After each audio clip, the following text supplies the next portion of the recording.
नमस्कार दोस्तों, स्वागत है आप सबका हिंदी बैंकिंग में। तो दोस्तों आज के वीडियो में हम बात करेंगे yes Bank personal loan scheme के बारे में। दोस्तों इसके अलावा आपको हमारे चैनल पे ऑलमोस्ट हर तरह के लोन स्कीम्स पे अलग से प्लेलिस्ट मिल जाएंगी जो कि हम रेगुलरली अपडेट करते रहते हैं। और दोस्तों अगर आपको होम लोन के रिलेटेड कोई भी इंफॉर्मेशन चाहिए तो आप हमारे दूसरे चैनल पे विजिट कर सकते हैं जिसका नाम है इंडियन हाउसिंग। उस चैनल पे आपको एक्सक्लूसिवली प्रॉपर्टी रिलेटेड वीडियोस ही मिलते हैं। और दोस्तों अगर आप इस चैनल पे नए हैं तो चैनल को सब्सक्राइब कर दें, बेल आइकन को दबा दें ताकि आपको हमारी वीडियोस के नोटिफिकेशंस मिलते रहें। तो चलिए शुरू करते हैं।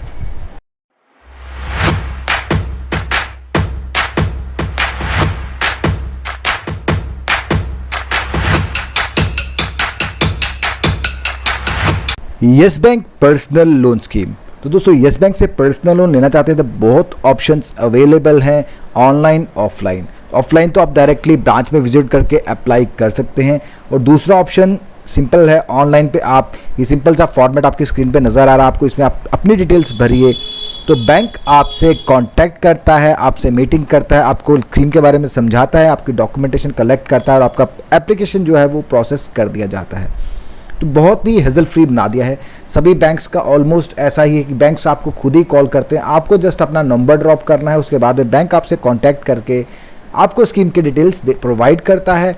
डॉक्यूमेंटेशन लेने के बाद आपका एप्लीकेशन जो है प्रोसेस कर दिया जाता है। तो समझने वाली चीज़ यह है कि पर्सनल लोन का पर्पस क्या होता है। तो आप कोई भी आपकी फाइनेंशियल रिक्वायरमेंट है उसके लिए आप पर्सनल लोन ले सकते हैं, चाहे आप हॉलीडे के लिए जाना चाहते हैं, फैमिली फंक्शन है, मेडिकल रिक्वायरमेंट है, किसी घर के लिए डाउन पेमेंट देना चाहते हैं या कोई और फंड की रिक्वायरमेंट है। इवन कि अगर आपने किसी रिलेटिव से कोई लोन लिया है जिस पे आप बहुत ज़्यादा रेट ऑफ इंटरेस्ट भर रहे हैं, आप उसको चुकाने के लिए भी यस बैंक से पर्सनल लोन ले सकते हैं।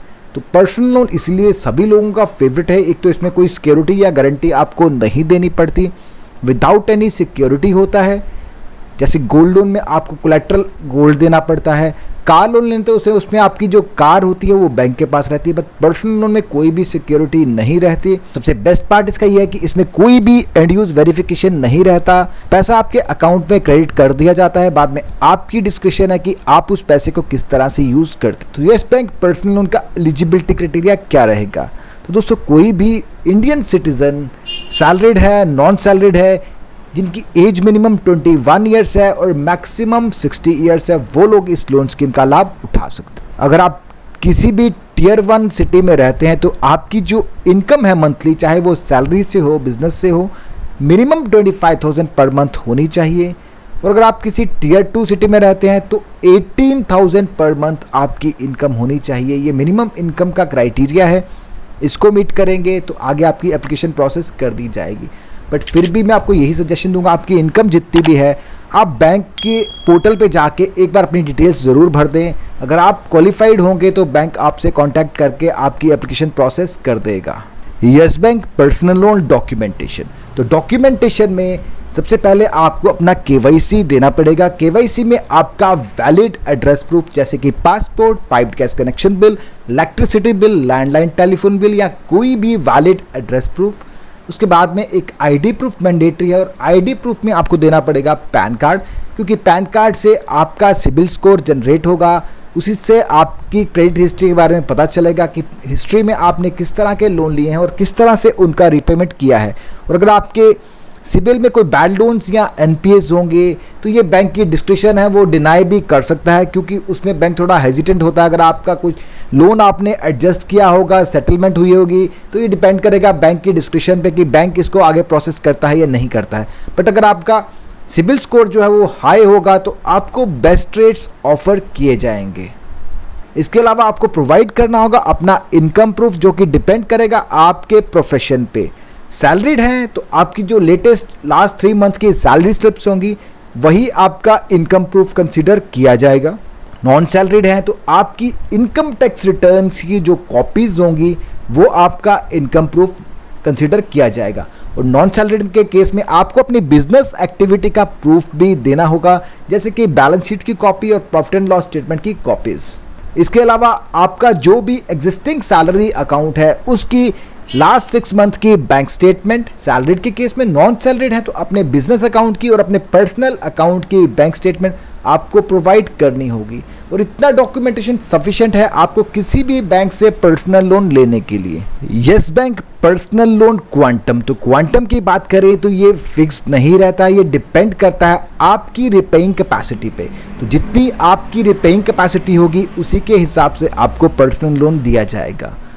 तो सिंपल सा है, आप किसी भी EMI कैलकुलेटर ऐप को डाउनलोड कर लीजिए या आप अपनी वेबसाइट पे ही चेक कर लीजिए। EMI कैलकुलेटर में जाके उसमें आप अपनी इनकम डालिए, रेट ऑफ इंटरेस्ट डालिए और पीरियड डालिए, उसमें आपकी EMI शो कर देगा। तो देखेगा बैंक आपकी इनकम में से 50% पार्ट तो आपका टेक होम पे रहेगा, बाकी के 50% पार्ट में से आप कितना मैक्सिमम लोन का EMI दे सकते हैं उतना ही मैक्सिमम लोन आपको दिया जाएगा। बट मैक्सिमम सीलिंग जो है वो 40 लाख का रखा गया है। बट आपको जो भी अमाउंट मिलेगा वो डिपेंड करेगा आपकी इनकम पे, आपकी रिपेइंग कैपेसिटी पे।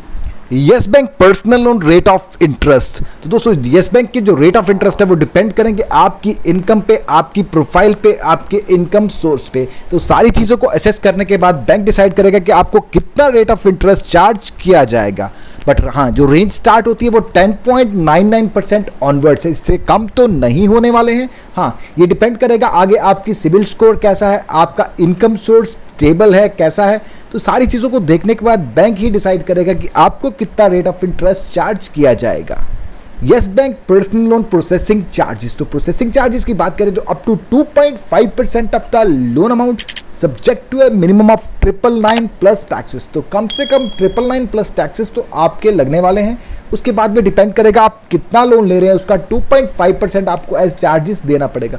और ये mostly bank to bank vary करते हैं और बहुत बार बैंक्स के वेवर भी होते हैं प्रोसेसिंग चार्जेस पे, और इस पर आप थोड़ा बहुत नेगोशिएशन कर सकते हैं प्रोसेसिंग चार्जेस पे, क्योंकि ये बैंक के अपने चार्जेस होते हैं और कई बार बैंक्स इन पे फुल वेवर भी देते हैं। Yes Bank personal loan foreclosure charges, तो ये और भी कुछ चार्जेस हैं जो कस्टमर को बियर करने पड़ सकते हैं लोन लेने के बाद में। तो फोरक्लोजर अगर आप टाइम से पहले लोन क्लोजर करवाना चाहते हैं, जैसे कि आप पब्लिक सेक्टर बैंक्स में, गवर्नमेंट सेक्टर बैंक्स में करते हैं, तो आपको कोई भी चार्जेस नहीं देने पड़ते। हाँ, अगर आप प्राइवेट सेक्टर बैंक्स में करते हैं तो सभी बैंकों के अलग अलग चार्जेस रहते हैं।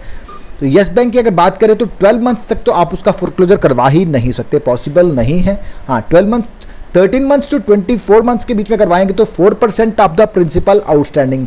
तो 13 मंथ के बाद जितना भी आपका प्रिंसिपल आउटस्टैंडिंग होगा उसका 4%, तो तब भी आपको रेट ऑफ इंटरेस्ट भरना पड़ेगा पूरे पीरियड के लिए, जितने पीरियड के लिए आपने लोन लिया है।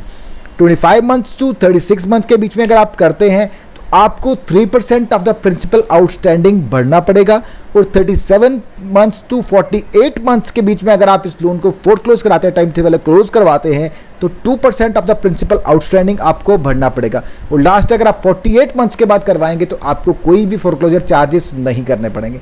और पार्ट पेमेंट की बात करें, अगर आप कुछ पैसा, थोड़ा बहुत पैसा ज़्यादा आपके पास आ गया, कोई इनकम, कोई एरियर आया या कहीं से कोई इनकम एक्स्ट्रा आपके पास आई है, तो उसको आप लोन में डालना चाहते हैं, 12 मंथ्स तक वो अलाउड नहीं है।